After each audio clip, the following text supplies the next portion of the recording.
ಗುರುಗಳು ನಾಗಬೇರು ಅರ್ಜುನ್ ಅವ್ರ ಕಾರಲ್ಲಿದೆ ಅಂತ ಹೇಳಿದರು. ಅರ್ಜುನ್ ಅವ್ರು ನನ್ನನ್ನು ನೋಡೋಕ್ಕೂ ಮೊದಲು ನಾನು ನಾಗಬೇರನ್ನ ತಗೊಂಡು ಹೋಗಬೇಕು.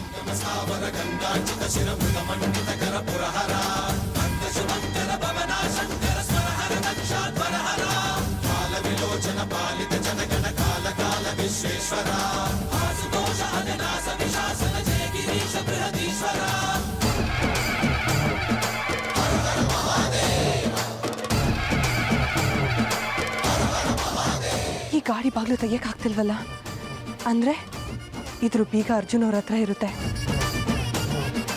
ನಾನು ಅವ್ರ ಕೋಣೆಗೆ ಹೋದ್ರೆ ಸಿಗ್ಬಹುದಾ?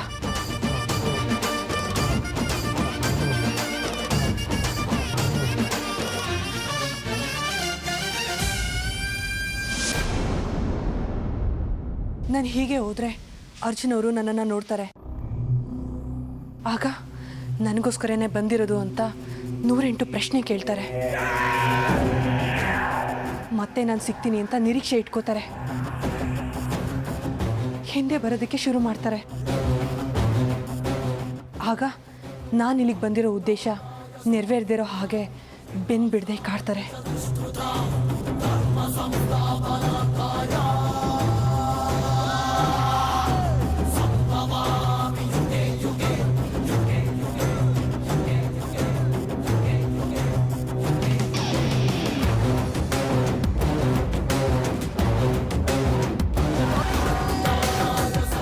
ಎಲ್ಲಿ ಆ ನಾಗಿಣಿ ಇನ್ನೂ ಬರಲೇ ಇಲ್ಲ. ಆ ನಾಗಿಣಿ ನನ್ನನ್ನು ಹುಡ್ಕೊಂಡು ನಾನಿರೋ ಜಾಗಕ್ಕೆ ಬರ್ತಾಳೆ ಅಂತ ಹೇಳಿದ್ರಲ್ಲ ಸ್ವಾಮೀಜಿ, ಇನ್ನೂ ಯಾಕೆ ಬರಲಿಲ್ಲ ಅವಳು?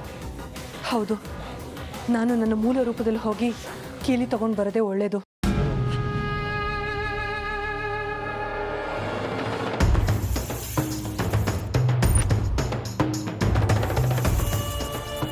ಅಯ್ಯೋ ಅಜ್ಜಿ, ಅತ್ತೆ, ಹಾವು ಹಾವು, ಬೇಗ ಬನ್ನಿ. ಅತ್ತೆಮ್ಮ, ಮಯೂರಿ ಹಾವು ಅಂತ ಕಿರ್ಸ್ತಾ ಇದ್ದಾಳೆ. ಅಯ್ಯೋ ದೇವ್ರೆ,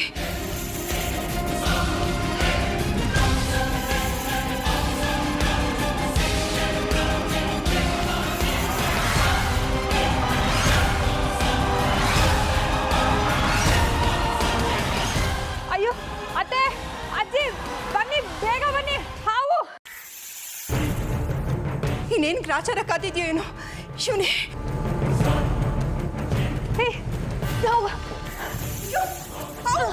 ಮಯೂರಿ, ಹೋಗಿ ಕಲ್ಲೊಡಿ ಬೇಡ ಕಣೆ, ಪಾಪ ಬರುತ್ತೆ, ಶಾಪ ತಟ್ಟೆ ಕಣೆ.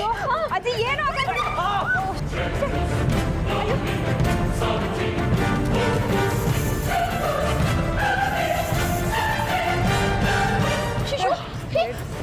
ಅರ್ಜುನ್, ಏಟಾಯ್ತೇನೋ?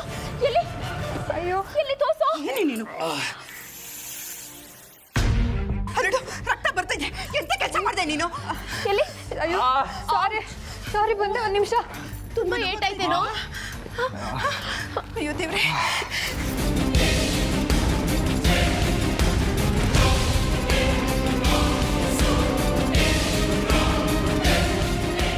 ರಾಜಿ, ಆ ಮಂತ್ರವಾದಿ ಹೇಳಿದಾಗೆ ಅವ್ರ ಉಸಿರಾಟ ನಿಧಾನ ಆಗಿದೆ. ಇನ್ನೋರು ಬದುಕಿರೋದು ಅರ್ಧ ಗಂಟೆ ಮಾತ್ರ. ಹಾಗಾದರೆ ನೆಂಟರಿಗೆಲ್ಲ ಕಾಲ್ ಮಾಡಿ ಇವ್ರು ಸತ್ತು ಹೋಗಿದಾರಂತ ಹೇಳ್ಬಿಡೋಣವಾ? ಏನು ಮಾತು ಅಂತ ಆಡ್ತೀಯ ರಾಜಿ? ಇವರಿಬ್ಬರಿಗೆ ನಮ್ಮನ್ನು ಬಿಟ್ಟರೆ ಬೇರೆ ಯಾರಿದ್ದಾರೆ ಹೇಳು?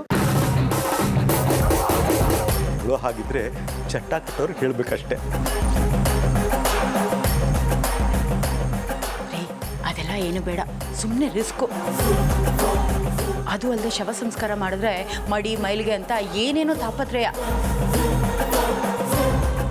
ಅದು ಅಲ್ಲದೆ ಇವರಿನ್ನೂ ಚಿಕ್ಕವರು, ಏನೇನು ಆಸೆಗಳು ಇಟ್ಕೊಂಡಿದ್ದಾರೋ ಏನೋ. ಇನ್ನು ಆಸೆ ಈಡೇರಲಿಲ್ಲ ಅಂತ ದೆವ್ವ ಆಗ್ಬಿಟ್ರೆ?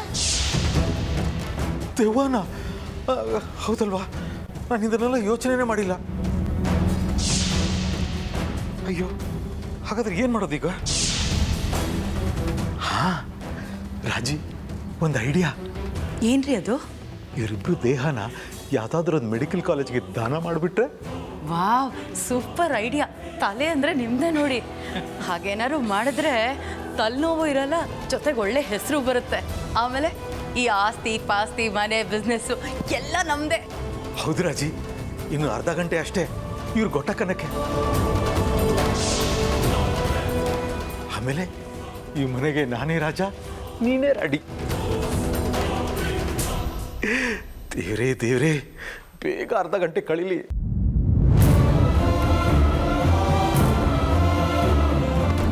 ಇವರಿಬ್ಬರ ಪ್ರಾಣ ಪಕ್ಷಿ ಹಾರ ಹೋಗೋದನ್ನ ಕಣ್ಣಾರೆ ನೋಡೋ ಹಾಗೆ ಮಾಡಪ್ಪ ದೇವ್ರೇ.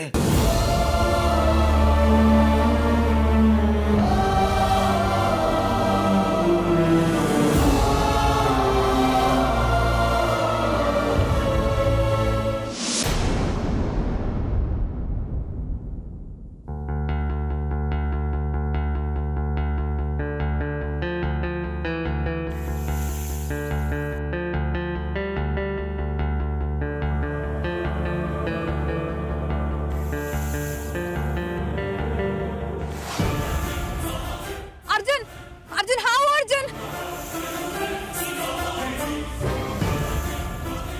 ಅಯ್ಯೋ ಪೆದ್ದೆ, ಒಂದು ಹಾವು ನೋಡಿ ಇಷ್ಟೊಂದು ಹೆದರ್ಕೋತಿಯಲ್ಲ, ಅದೇನು ಮಾಡಲ್ಲ, ಸುಮ್ಮನೆ ಇರೋ. ನನಗೆ ಭಯ ಆಗತ್ತೆ, ಮೊದಲು ಅದನ್ನ ಓಡಿಸು. ಸುಮ್ಮನೆ ಇರೋ ಅಂತ ಹೇಳಿದ್ನಲ್ಲ, ಬೇಕಾದ್ರೆ. ಅಯ್ಯೋ ಬೇಡ ಕಣೋ, ಕಚ್ಚುತ್ತೆ, ಹಿಡ್ಕೋಬೇಡ. ಏನು ಮಾಡಲ್ಲ.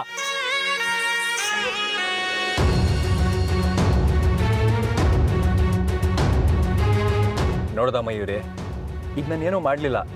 ಇದಕ್ಕೂ ಗೊತ್ತು ಒಳ್ಳೆಯವ್ರು ಯಾರು ಕೆಟ್ಟವ್ರು ಯಾರು ಅಂತ. ಹಾವಿನ ಕೈಯಲ್ಲಿ ಹಿಡ್ಕೊಂಡ್ರೆ ಯಾಕೆ ಕಚ್ಚಲ್ವ ನನಗೂ ಗೊತ್ತಿಲ್ಲ. ಮೋಸ್ಟ್ಲಿ ಹಾವು ಗೊತ್ತಿರಬೇಕು ಅರ್ಜುನ್ ದೇವ್ರಂತ ಹುಡುಗ ಅಂತ. ಬೇಕಾದ್ರೆ ನೀನು ಹಿಡ್ಕೋ. ನೀನ್ ಪುರಾಣ ಹೇಳೋದ್ ಬಿಟ್ಟು ಮೊದಲು ಹಾವನ್ ಬಿಸಾಕು. ಮೊದಲೇ ಅದು ವಿಷದ ಹಾವು, ಕಚ್ಚಿದ್ರೆ ಸತ್ತೋಗ್ತೀಯ ಕಣೋ. ಹಾವಿಗೆ ಹಲ್ಲಲ್ಲಿ ಮಾತ್ರ ವಿಷ, ಮನುಷ್ಯರಿಗೆ ಮೈಯೆಲ್ಲ ವಿಷ. ಇದು ನನ್ನ ಕಚ್ಚಿ ಸಾಯಿಸುತ್ತೆ ಅನ್ನೋದೇ ಆದರೆ ಸಾಯೋದಕ್ಕೆ ನಾನು ಸಿದ್ಧ. ಏಯ್, ನನ್ನ ಕಚ್ತೀಯಾ? ನನಗೆ ಸ್ವಲ್ಪನೂ ಭಯ ಇಲ್ಲದೆ ನಿನ್ನ ಹೀಗೆ ಹಿಡ್ಕೊಂಡಿದ್ದೀನಿ ಅಂದರೆ ಅದಕ್ಕೆ ಕಾರಣ ಏನು? ಯಾವ ಧೈರ್ಯದ ಮೇಲೆ ನಿನ್ನ ಹೀಗೆ ಹಿಡ್ಕೊಂಡಿದ್ದೀನೋ ನನಗಂತೂ ಗೊತ್ತಿಲ್ಲ.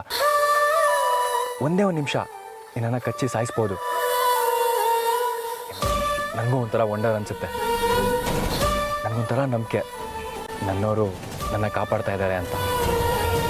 ನನಗೆ ನೀನಂದರೆ ಇಷ್ಟ, ಇವರಿಗೆ ನೀನಂದರೆ ಪ್ರಾಣ ಭಯ. ಅವ್ರಿಗೆ ಗೊತ್ತಿಲ್ಲ ನಿನಗೂ ಅವ್ರನ್ನ ಕಂಡ್ರೆ ಭಯ ಇದೆ ಅಂತ. ಅದೇನೋ ಗೊತ್ತಿಲ್ಲ, ಹಾವಂದ್ರೆ ನನಗೆ ತುಂಬ ಇಷ್ಟ. ಇಷ್ಟ ಅನ್ನೋದಕ್ಕಿಂತ ಒಂಥರ ಪ್ರೀತಿಸ್ತೀನಿ ನಿನ್ನೂ ಕೂಡ. ಅಪ್ಪ ಸ್ನೇಕ್ ಲವರ್, ನನಗೆ ಭಯ ಆಗ್ತಿದೆ ಕಣೋ. ಮೊದಲು ಅದನ್ನ ಮುದ್ದಾಡೋದು ಬಿಟ್ಟು ಆಚೆ ಬಿಸಾಕು. ಇಲ್ಲ ಮಯೂರಿ, ನಾನಿದನ್ನು ಬಿಸಾಕಲ್ಲ. ಇದನ್ನು ನಾನು ಹಿಡ್ಕೊಂಡಿದ್ದೀನಿ, ಆದರೂ ಇದು ನನ್ನ ಕಚ್ತಾ ಇಲ್ಲ. ಹೇಗಿದ್ರು ನಾವು ಶಿವನ ದೇವಸ್ಥಾನಕ್ಕೆ ಹೋಗ್ತಾ ಇದ್ದೀವಿ, ಅಲ್ಲಿ ಸುತ್ತಮುತ್ತಲ ಕಾಡೇ ಇರೋದು. ಆ ಕಾಡಲ್ಲಿ ಬಿಟ್ಟರೆ ಇದು ಹಾಯಾಗಿರುತ್ತೆ. ಬಸವಣ್ಣವ್ರು ಹೇಳಿದ್ದಾರೆ, ದಯೆ ಧರ್ಮದ ಮೂಲವಯ್ಯ ಅಂತ. ನಾವು ಪ್ರಾಣಿಗಳ ಮೇಲೆ ಎಷ್ಟು ದಯೆ ತೋರಿಸ್ತೀವೋ, ಎಷ್ಟು ಪ್ರೀತಿ ತೋರಿಸ್ತೀವೋ, ಅವು ನಮ್ಮ ಮೇಲೆ ಅಷ್ಟೇ ಪ್ರೀತಿ ತೋರಿಸ್ತವೆ.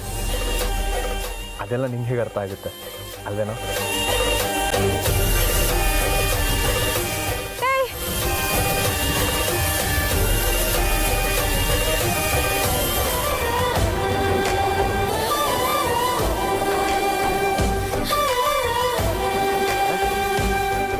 ನನ್ನ ಕೊಡಲಿರೋದಕ್ಕೆ ನೀನು ನಾಚಿಕೆನಾ? ಮತ್ತು ಆ ಶಿವನ ಕೊಡಲ್ಲಿ ಇರ್ತೀಯಾ? ಸರಿನಪ್ಪ, ಹಾಗೆ ನೋಡಬೇಡ. ನೀನು ಆ ಶಿವನ ದೇವಸ್ಥಾನದ ಹತ್ರನೇ ಬಿಡ್ತೀನಿ, ಬಾ.